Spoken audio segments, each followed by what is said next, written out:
SohoMD is live. I'm Ed Ratush. Welcome to Addicted Kids, Concerned Parents. And cool. Dr. Welge is going to join me. And we will start, even though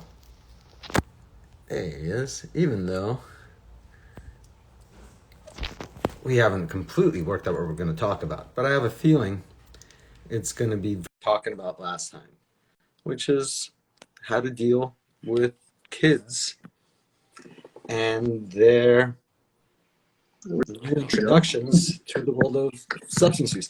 Hey, how you doing, Dr. Welch? Hey, I'm good. Are you still in Germany? I am. Wow, I know, it's amazing. I'm so grateful. it's fun. It's fun. Um, welcome, Scary times welcome. over here, but Another week for us. I should probably close that door. The feng shui is just not right. It's like well, all right. I'm just gonna. Um, it's funny. We were on a call just before we started this live, and you got off the call after we decided that we're gonna not have a topic to talk about, and we got into a discussion about last week's show and the weeks before show, and we kind of have a topic in a sense, and it's really a continuation of last week's topic, and it's because a call. One of the people on the call said, well, look, I relate to last week. I have a teenage son. All his friends are already experimenting. What do I do? Like, if I go by what I think he should be doing in his life, I have to go down one path.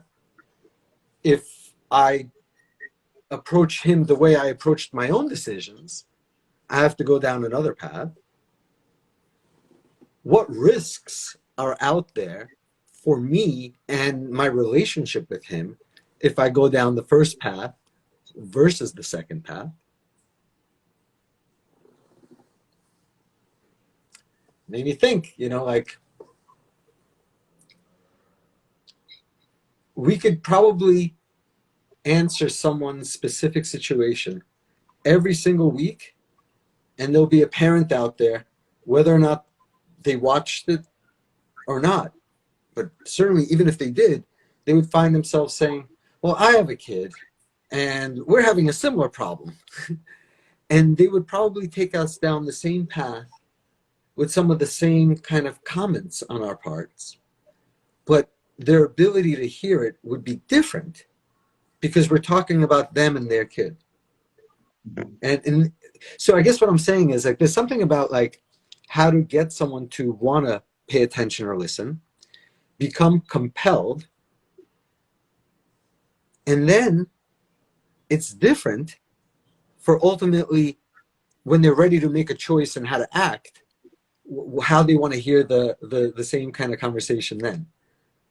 So it's just yeah,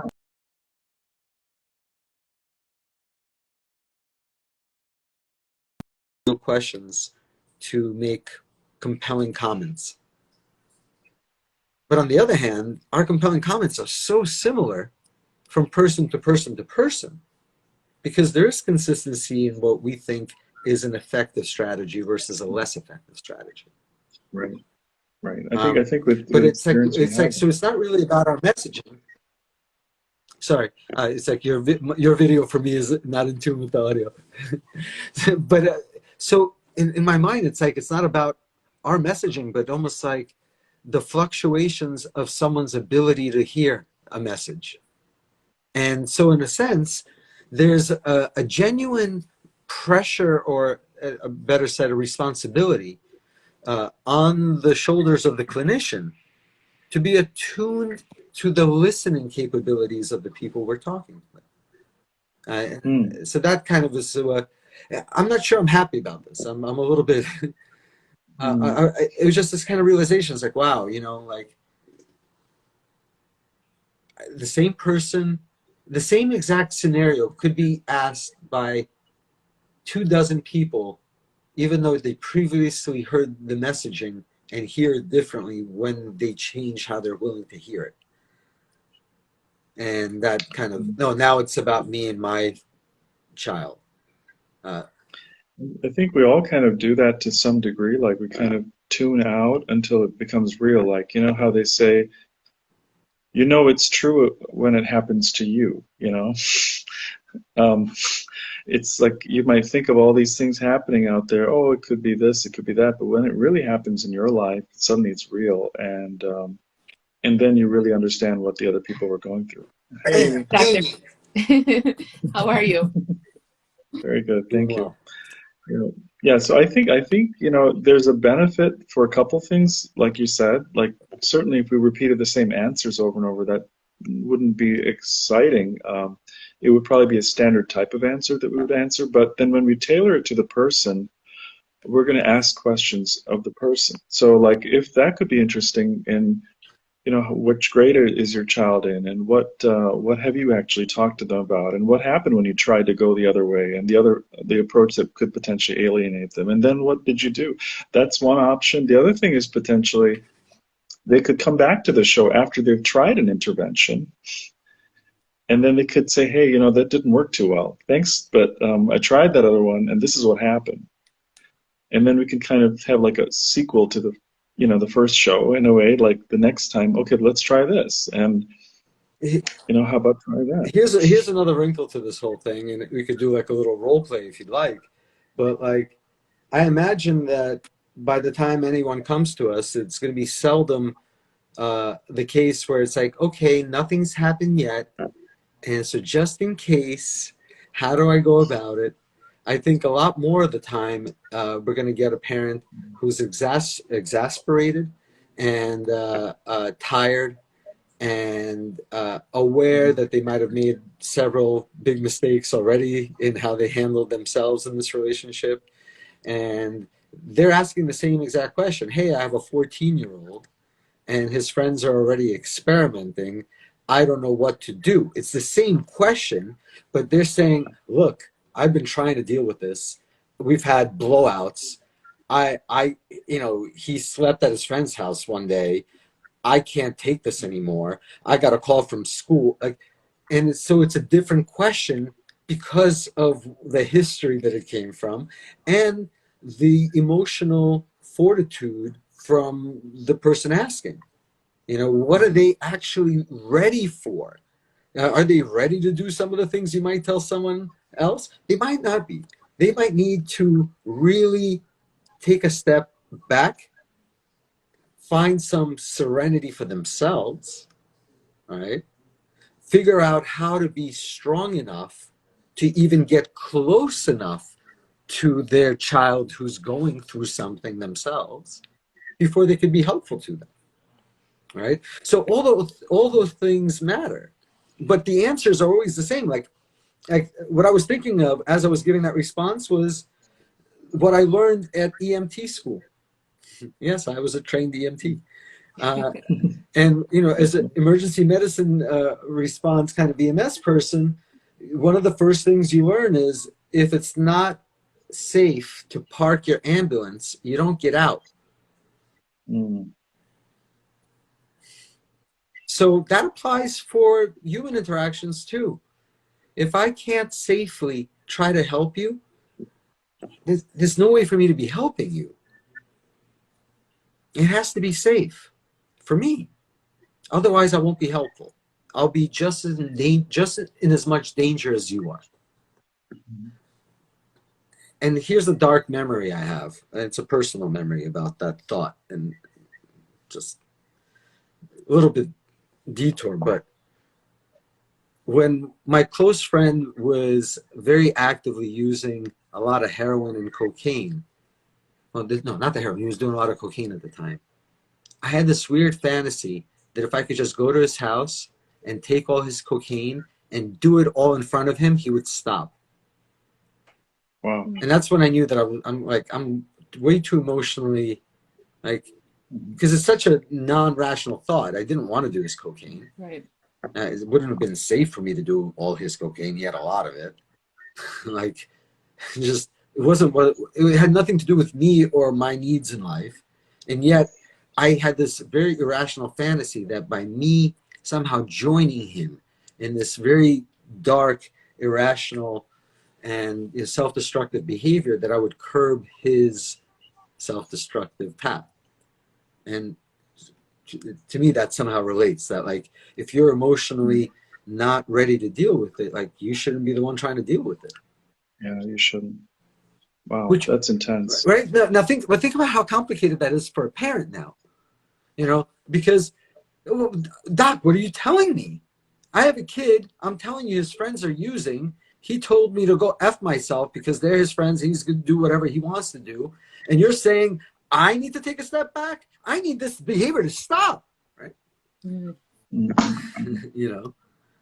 Right, and people, obviously parents are it's a very emotional thing. You're attached, you're panicking, you can see this vulnerable person you love so dearly is putting themselves in harm's way. They don't see it, you see it. There's so many levels. I think the important thing is two things, thoughts that came to my mind in this is, like you said, heal thyself first, because if you're not in a place where you're serene and centered, you're not going to be able to help, because it's like engaging with an angry person or an intoxicated drunk.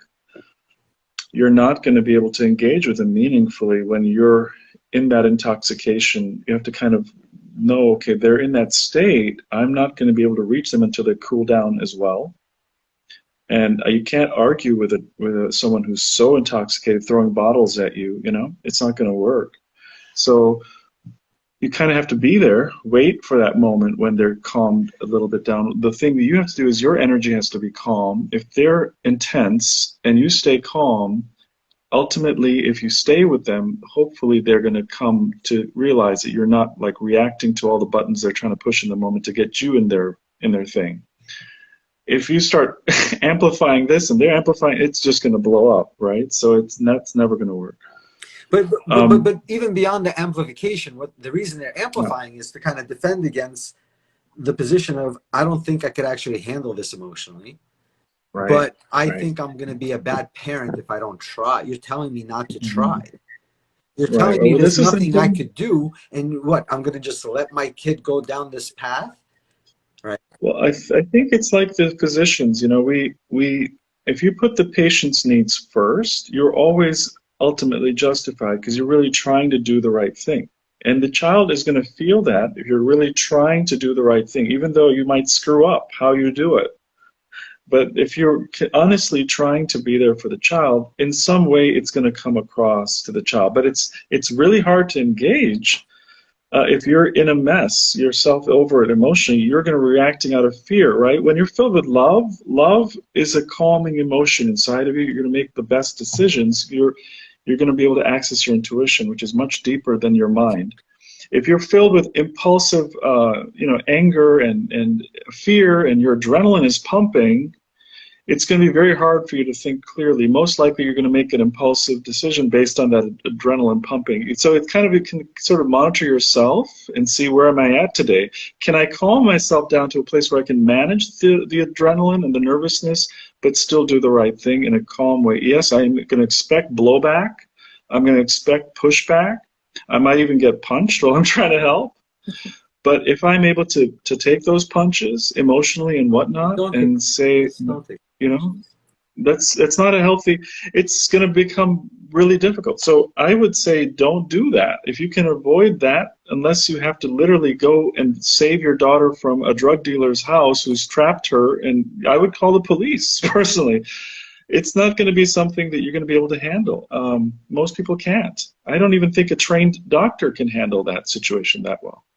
You took it to a very extreme case, obviously, like already that far along. But I'm even saying, just like all the parents out there that basically might have been in denial over the past year or two, and the truth is the kids have been partying and experimenting, and now they found out, even though they kind of knew, because something happened. One of their friends got busted, their kid got busted, something happened to someone, and now they want to address it. But when they have their own baggage coming in for the ride, their inability to dissect that out, a priori their interactions with their kids, is what creates this kind of cycle of, very like reflexive parenting. And I think what happens and why it happens is because we don't stop to think about how our parents actually were with us about this, and how we were with them about them being that way with us about this, right? Hmm. I remember my parents frisking me looking for cigarettes or money because I would sneak out and buy um, um, cigarettes. Or I would sneak out and buy matches, and I would find cigarette butts and smoke them when I was 5 years old. I was a little kid. But so I remember already kind of being sneaky about wanting something my way that they weren't letting me. I remember that. I remember that, my parents had thought it was cute if I took uh, a sip of vodka at a party. That they were okay with. It was weird messaging, right? I knew that they thought all things illegal are terrible. Drugs are drugs. It's dope. It's cocaine. It's heroin. Everything is the same. Everything is terrible. You stay away from all things like this, right? Like, which seemed insincere. Just seemed like, oh, these guys don't know those things. They just seem pretty ignorant about them, Mm-hmm. right? So I developed my perspective about what I was going to do or not do very much in response to how they were with me. So in part, like when I was experimenting in college, I made sure to include my parents in my experimentation against their will. They didn't want to be. They rather I didn't do it. And if I wasn't going to do it, they certainly rather I didn't tell them.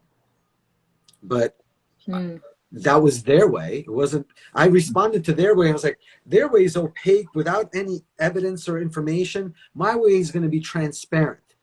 And so I thought that's I'm going to do it differently than they're going to do it. I'm going to do it transparent. So I imagine that as I have children now, I think my approach is almost overtly transparent, where I tell my son things about drugs and alcohol and mortality and addiction. Like we talk about death a lot, and kids ask a lot of questions about death, but I don't know if parents go into detail actually talking to them about it.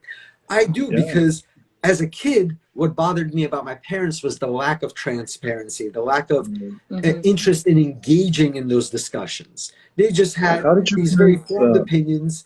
They were pretty caring and engaged parents otherwise, but when it came to this, it was just, this is okay, which again, alcohol is not okay. Like, it's not like alcohol is okay. It's not okay to give a 8-year-old a shot. Like, it's not okay.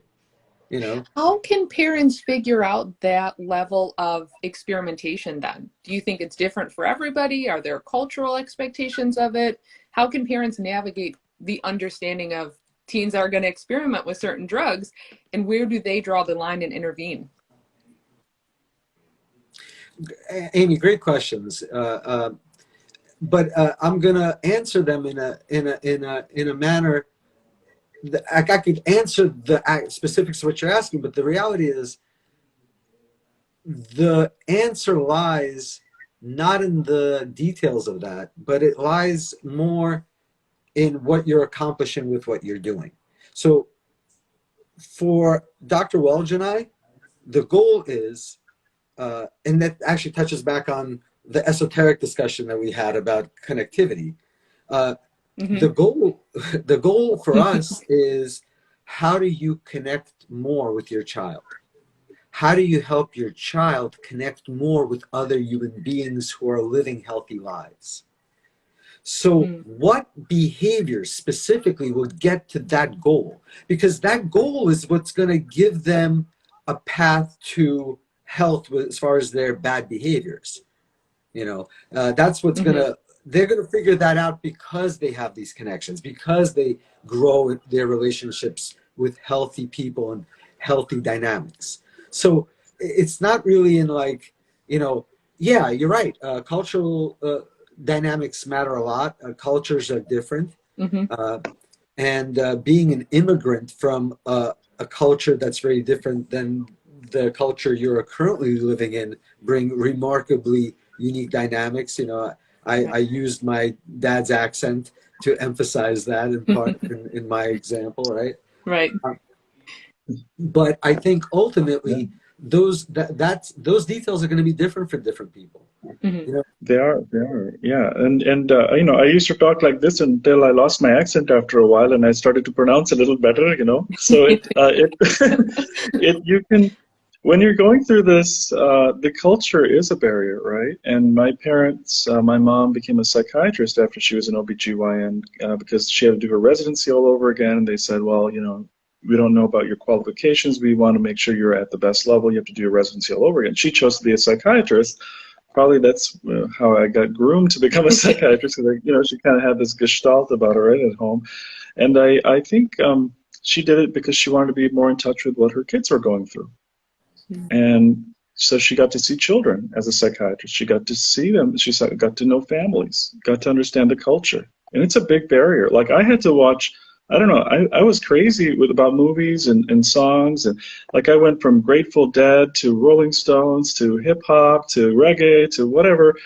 And I watched like movies like, you know, Ferris Bueller's Day Off to, you know, whatever you can think of, what everybody's watching, because I learned about the culture. That's how I had my learning curve, right? And then, of course, like I talked about, a bunch of different experiences that just changed my life. But and your parents had a this is a different learning barrier. curve. They learned different They had things a during that time frame, totally different. right? So as you're engaging with modern culture, their opinion of that is different than the one you're having. Yes. Look, I see it with my kid. My kid is more interested in watching YouTube videos where it's almost as if he's watching Twitch and someone's playing a video game, except it's a narrated kind of experience, almost like a game, but it's not. That is more compelling to him than anything else. So I watch it with him, and I watch it for the compelling spots. And it's very interesting because I could see why we sometimes don't connect when we speak to one another. He's speaking on a little different level. It's subtle, but it's there. And so, you know, I'm intentionally attuning myself to it. Otherwise, I'd miss it. My wife once said about our 1-year-old, she goes, look, he's singing the ABC song. I'm like, what? He's like, ah. But if you actually listen, it's like, oh, yeah, he kind of is. But you have to listen for it to hear it, you know? Interesting. Right? So, like, Yeah. you know, look, there are some families, if they found out that their kid knew a kid who smoked a joint, like they would call every doctor they knew. They would call their religious leader. They would have a meeting, and depending on their resources, they would really have a lot of meetings, and I've been a part of some of these meetings. And then there are families for whom, until you're arrested, we don't see a problem. Mm-hmm. You know, and again, like as far as to give cookie cutter advice when people have such unique dynamics and unique backgrounds and unique mindsets. Like again, just to harken back on, my parents think it's okay to drink alcohol. Like if my mom saw me at a party, and this happened like decades ago even, you know, I'm a young adult. There were times where I didn't drink at all, like, you know. And she was like, you're not gonna have a drink? Well, so have a drink. Because she doesn't care if I drink.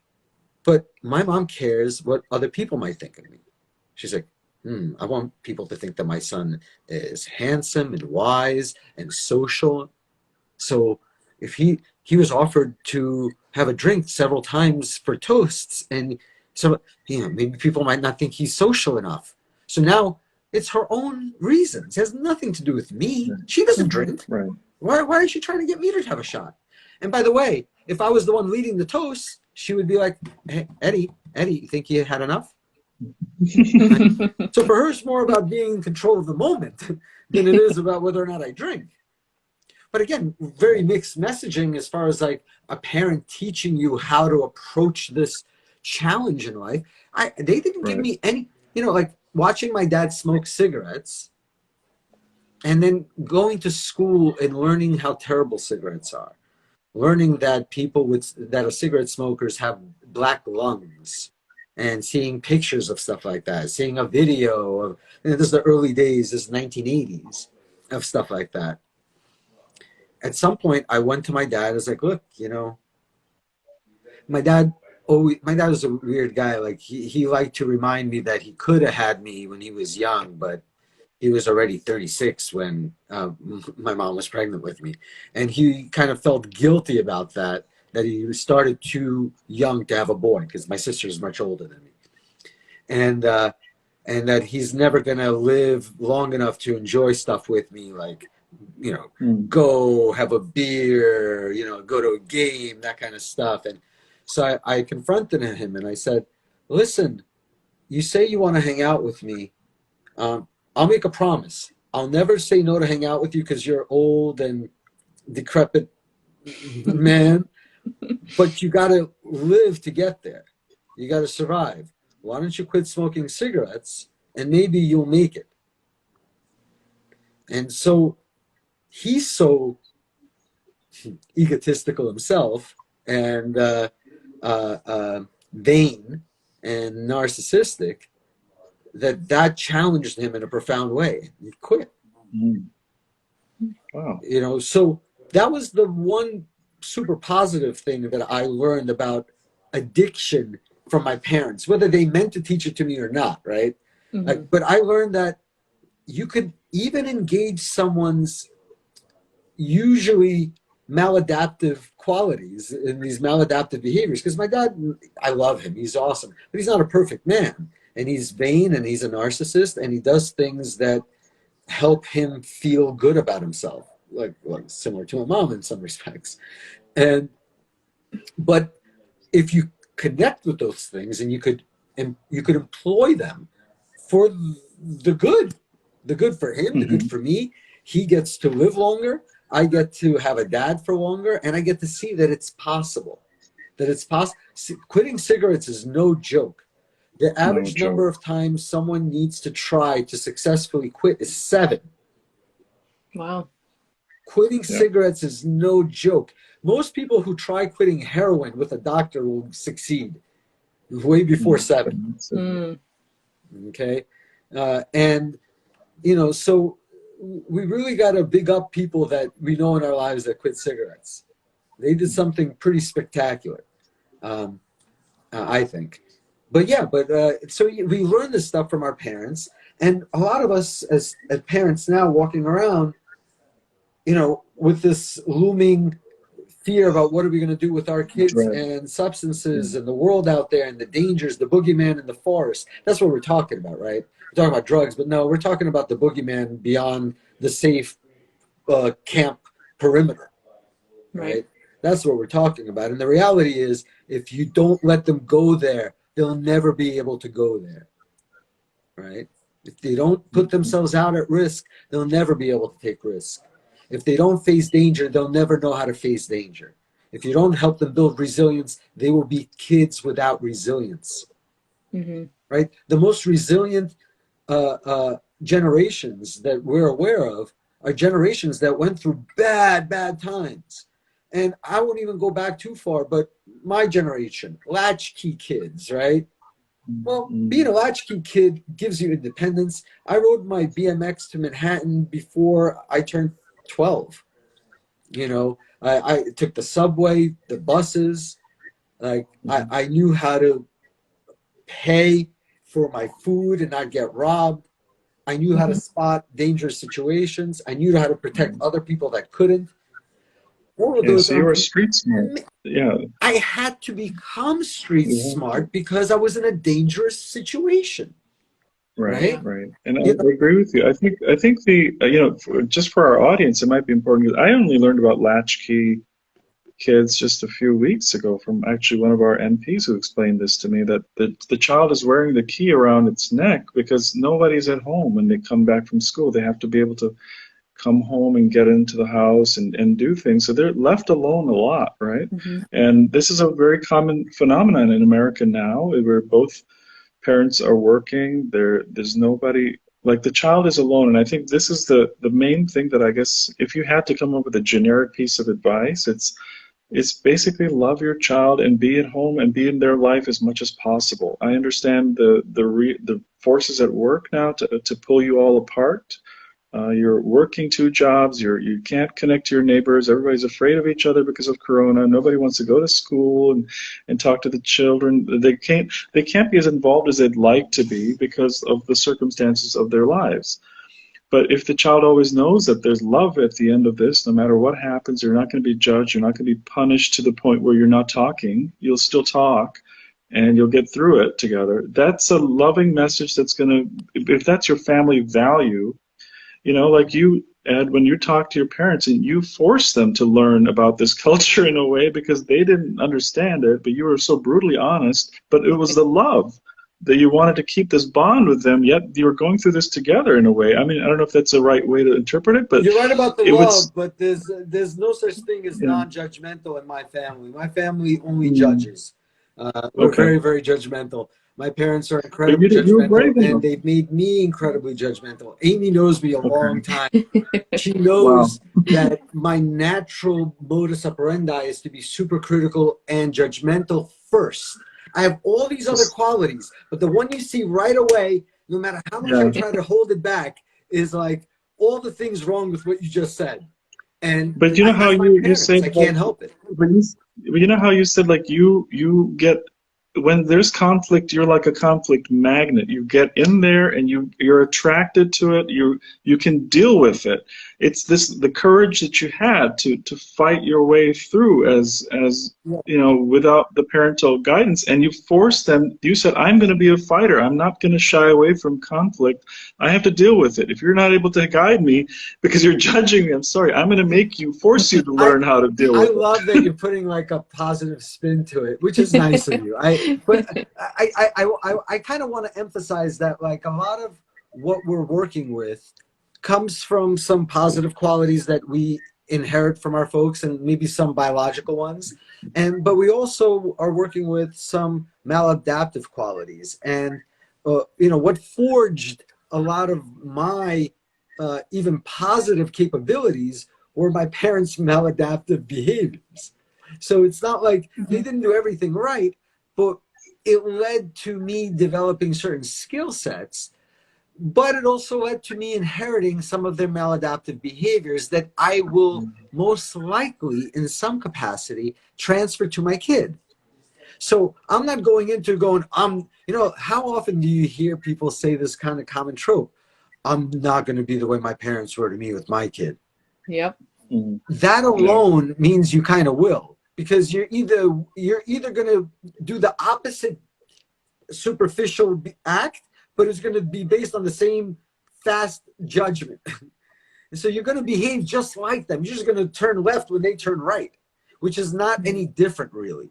Whereas when you're thoughtful about it and you're like, man, I have this real temptation to just run the other way, but I have a feeling I'm so similar to my parents. How am I going to be with my kid about this?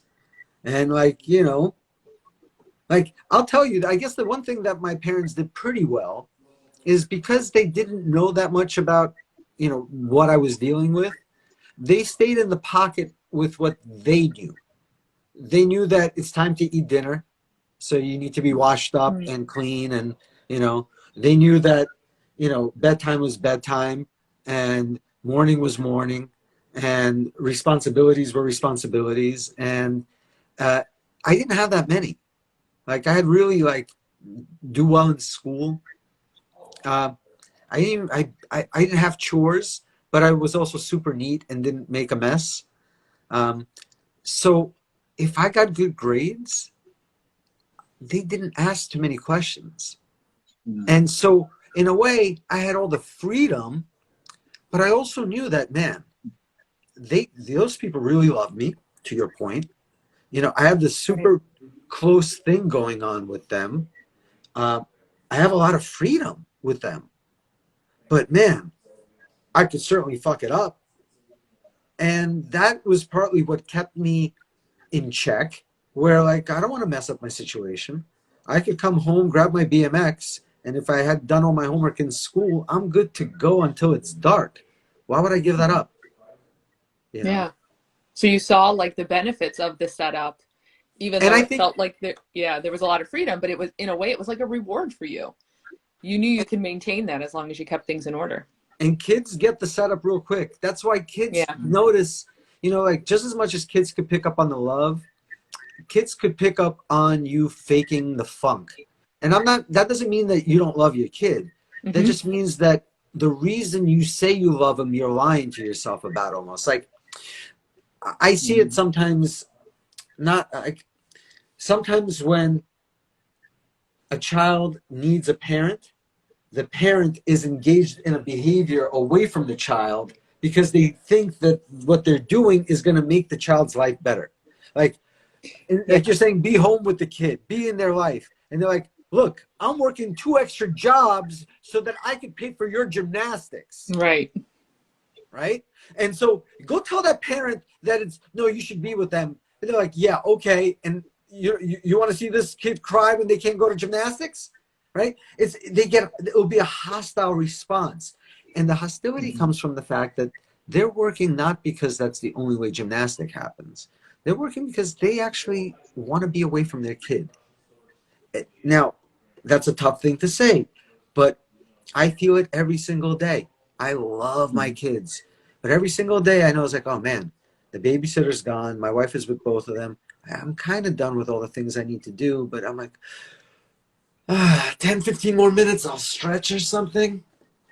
Because like kids take a lot of energy, Mm-hmm. and I don't love them less, but I don't always want to be on. And a lot of parents don't want to hang out with their kids for many more reasons than that. And rather than reconciling what those are and wanting to be with their kids, they're like, look, I'm doing my job. The kid's a kid, his personality, I love him, and Right. that distance just further enhances, right? Right, right. And there's certainly something to be said about, being healthy and in the right mindset and taking time out for yourself because it can be very draining, right? You can't help someone until you're in a position to be helpful. Just like in an airplane, you put the mask on yourself before you can put it on your child. Because if you're dead, how long is that child going to survive, right? So that's certainly a principle there for sure. But I think what you just said, it's really kind of profound. If you think about this guy who's upset, I'm working 2 jobs just so you can go to gymnastics, right? And like Dr. Gabor Mate would say, ultimately there's a trauma that has happened that the child is dealing with, and this is their best solution to the trauma temporarily, gives them some relief using this drug and for some reason some pleasure, right? And then it becomes a problem.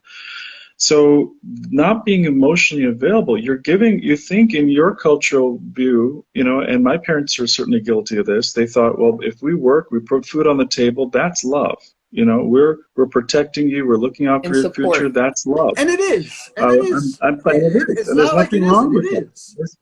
is. It is, and that's not. But the thing is, one thing that you'll find in a lot of the relationships when you get into the addict's life is a similar dynamic where the one thing that they really wanted was loving attention.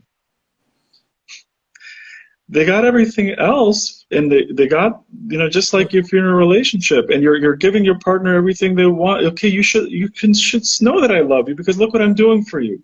But then you're not spending time with your wife, and then she's not getting the loving attention. We have many and needs. ultimately, that's a big thing. So you kind of have to figure out what is the pain that the child felt. Did they feel like they would want to just, dad wasn't, maybe, there's no way to make it perfect. But I think this is the depth that you have to get to really understand why that child turned to the drug, and try to talk to them about it and say, what is it that the drug is giving you? What is it that you're actually getting from this? What is it that is not well yet in your life? Are you still running away from that you haven't really been able to face? And maybe we can face that together, because that's something I really want to fix our relationship. I don't know where it went wrong, You can see how much I love you. I've worked my butt off. I just want to make sure I give you the best. What I didn't have, I want you to have. But something isn't going right. So what is it in our relationship that I'm doing that makes you feel like you're not getting what you really want to get? Because I really don't have a clue what I'm missing, because I'm trying my best, but obviously something is wrong. I'm willing to figure this out. It's hard to get to the bottom of it, but that's the thing that's ultimately the child is dealing with, you know? But that message, see, you went back to like a hypothetical child that's using. I'm thinking, no, this is a parent, their kid is 11, they're not using. They're not even close to using. They don't have friends that use, but they're listening to us talk about uh, how to reinforce and give our children resilience due to the threats outside the perimeter of camp, Mm-hmm. right? And Mm. they're saying, hold on a second, I don't have the time to always be there the way you say. And I think I'm doing more important stuff by getting the job and paying for gymnastics. And I'm suggesting that that's their excuse. And in reality, they have their own reasons why they're not with their family. So even outside of drugs, I think there's dynamics that parents need to own about themselves, that they don't want all the interaction and all the things that they might be good doing for their kids. And they have to own that. And I Yeah. was going to get to this point about needs. Like, we have needs, right? And there's many of them. Well, not too many, but like this hierarchy. But at the top of the hierarchy, they're not interchangeable. So we have a food need, we have a water need, we have a shelter need, we have a human contact need. Yes. Mm-hmm. And love is feeding your child, but love is also holding your child. And if you're only feeding your child and you're doing it well, you can't substitute that for the love of hugging and holding. And you can't substitute hugging and holding for the food. They're not interchangeable. And there are families that grow up with love and hugs and kisses and no fucking food. And that's hard too. Mm. Mm. It's a different kind of hard, but it's not any less hard.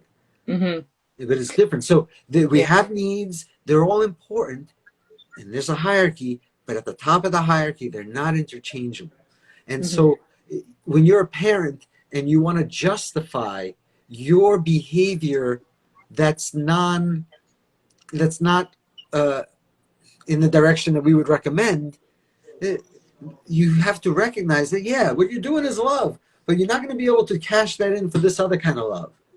And I And the think only we way, even need to break down the emotional connection though, because I can imagine parents see, oh, my kid is in school all day with their friends. My kid is in gymnastics all afternoon with their, peers there. They may see that as this social, emotional connection that they know a child needs, and they're meeting it in that way versus meeting it through their own connection and bond to their child, right? that's exactly right. And that's exactly like, how do you push your kid out the door into danger? Well, you give them no other place to bond Mm. than in the bad environment that they're surrounded by. In the community, yeah. Yeah. Now, that's why, my wife likes to tell me every time I think she should be taking care of both kids and not asking me for help during the day. She says, it takes a village, buddy.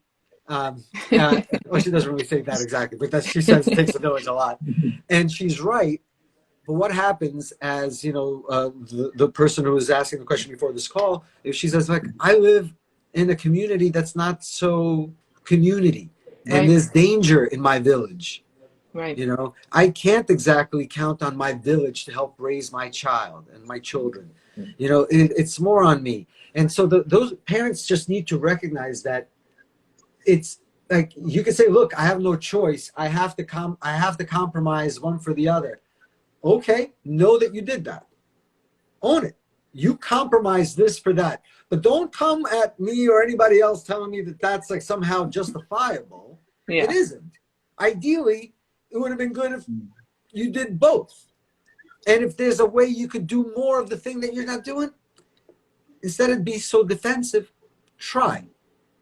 Try it. Right? Because again, when I was giving the example about my parents, like, I had the most loving relationship with my dad when it came to watching Kung Fu on Saturday on Channel 5 in New York City. Like, there's no one else I wanted to hang out with to do that with, you know? Like, I think that's kind of how my kid feels about me when we watch a show right before he goes to bed, you know, because he Mm-hmm. leans his head on me. Like, he snuggles up to me in a way that I don't think he's snuggling up to his friends at school or whatever. Mm-hmm. It's a different thing. And as long as Right. we have what we have and it's real and it's genuine, to your point, Dr. Welge, earlier, if it's real, if it's not coded in defense, like and that's what I worry about. Kids are so attuned. As much as they're attuned to the real love, they know when you're bullshitting. They know when you're saying, I go to work to 3 jobs because I love you. They could sense, no, you go to 3 jobs because you don't like your partner and he's home all the time here. And I could see you fighting. So don't tell me you do it for me. You do it because you have other reasons to do it. And that insincerity makes me question how close I could be with you because you're not being honest. And you think as a parent, I have to, yeah, these are people. It's like the kids are picking up on the maladaptive behaviors that you were talking about, Dr. Dave. Yes, The parents are yes. avoiding the And circumstances in their life just as much as the kids yes. are going to learn that. Yeah. And all they know out the gate is, I'm not sure I could trust you. If I could see all the ways, look, when I Yeah. listen to someone who tells me that they're an expert at something and I'm not, and I found 3 ways that they just said something silly that doesn't make any sense, I'm not trusting them further about their expertise. Right. That's how kids are with us. You say things that they could see through, they can't trust you. They can't trust you. They can't bond. They can't bond. They will bond somewhere else. If it's not bad Yeah, people, it will be a substance that substitutes a person. Yep. And that yeah, is exactly. how you make an addicted kid. That's it. That's in a nutshell. Absolutely. Yeah, and that's the most consistently, clear thing that cuts through all of it. If you have this sense of unconditional love, and your kids know that you're owning up to your weaknesses, but hey, I'm doing the best I can, but I got problems. Everyone does, but I Mm-hmm. deal with them. That's a stronger message, because ultimately they know they're honest, and when you really say you're going to be there no matter what happens, you'll be there. That unconditional love goes a long way in life. You cannot have other things, but if you have that, that's what you feel when you lose a parent. You lose that rock that you'd counted on. You didn't realize how much you needed them or how much they meant to you, how much strength they gave you until it was gone. It's that Mm-hmm. unconditional love that's so much more powerful, that bond that you have, and you can always go back to that person no matter how much you screw up. Mm-hmm. It means a lot, but when it's an honest bond, wow, that is a powerful gift you've given your child. Yeah. So it sounds like the key here is really just transparency and being honest and open with that child so that you can have this healthy bond and relationship to, to keep them away from some of those things that might cause that harm. Right, and then to get to know them to a point where you're really figuring out what are they actually dealing with that they haven't been able to deal with, which is why they're not able to turn to you to deal with it, and so they're bonding with a drug to deal with it. Right. But if they could actually have you to deal with it, it would probably be a better bonding, Mm-hmm. a better nurturing, a better strengthening of the family unit, and Yeah. also themselves. And then they might want to just try the drug, but they know, that's not what they need to deal with it. Yeah. So the child isn't going to It's slip hard. into that avoidance pattern or behavior because the parent is going to be aware of what it is that they're trying to avoid. So then parents can address it. That's the thing, that's the harder part of parenting. You Mm-hmm. really have to get down and dirty into it. Mm-hmm.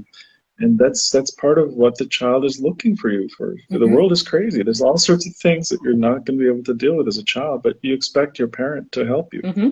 At deal with every it. stage of Yeah, life too. exactly. This isn't just, I know we're talking about teens, but I think kids need their parents at every stage of life because there are going to be different challenges that you face throughout that you may want to avoid and may want to try to cope with in different ways. But continuing that strong bond and transparency and relationship and healthy love is going to get you through it all.